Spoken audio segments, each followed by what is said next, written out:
Sorry ka. Hello?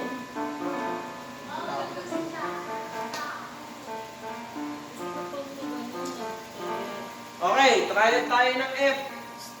Try tayo ng F. Ano yung try ng F? F, A, tsaka C. Yan, F, A, C. Ito. F. Ito.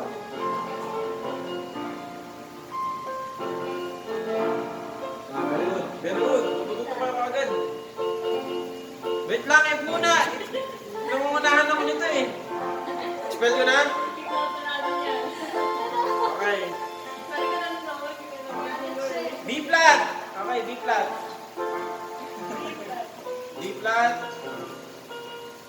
D.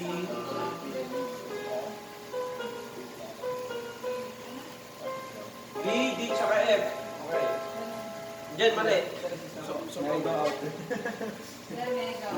yan. Yan, very good. Nasa A flat ka dyan. Ito ang B. Okay lang, hindi nang kapila. Hindi pa yan. Ito siya.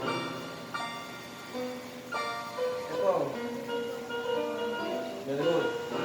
May sali.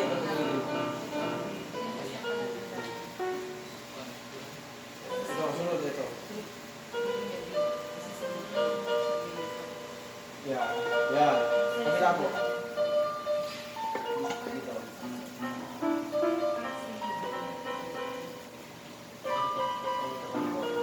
Yan, very good. Very good, very good. Okay, C, alam niyo na? Yung C, alam niyo na? Dali na lang, di ba rin tayo sa...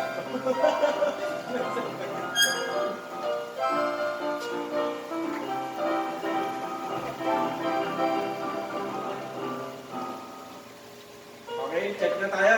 Check na tayo sa F. Alam na? Basta sa B, B flat. Check na to. Ano oras na? Bakit wala po yung sign ng F ng flat? Kasi ano bang napaplat dito, listen? Hindi. Sa key of F, anong napaplat? F ba yan? Sige, bilangin natin. C, D, E, F, G, A, B. O, bakit mo ipaplat yung F? Kasi nasa flat. Ito yan. Nasa key of F siya. Pag may isang flat, key of F siya. Hindi ibig sabihin F flat, hindi. Ay, pag may dalawang flat, ibig sabihin D flat siya.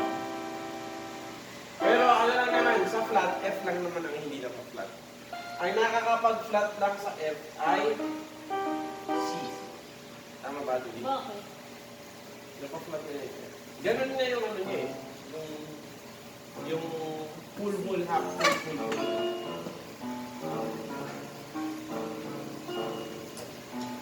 Okay, check na yung F. Very good question. Check na yung F. Bakit ang hindi na-flat yung F sa kilo? F. Binilang namin C, D, E, F, G, A, B. Na-flat ba yung F? Hindi, B ang na-flat.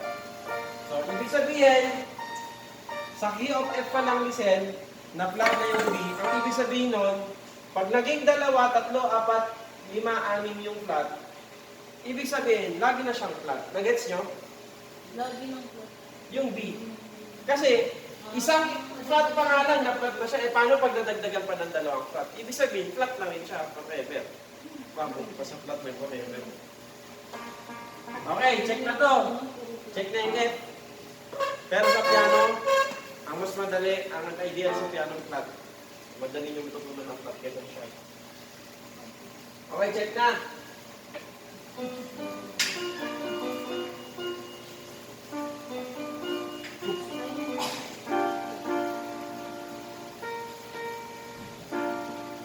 Anong oras na? 5 ano na?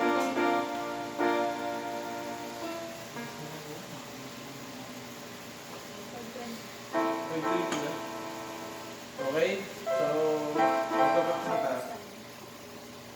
Bukas naman, ang pag-aaralan natin ay D,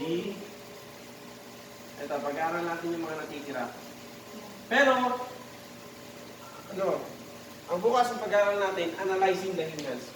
Yung ayan, yung principle na ginamit natin dito sa G tsaka sa F, ganoon din yung principle dito. Pare-parehas lang.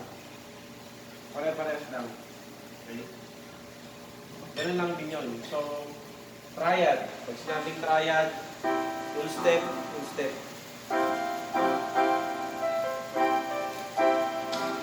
Okay?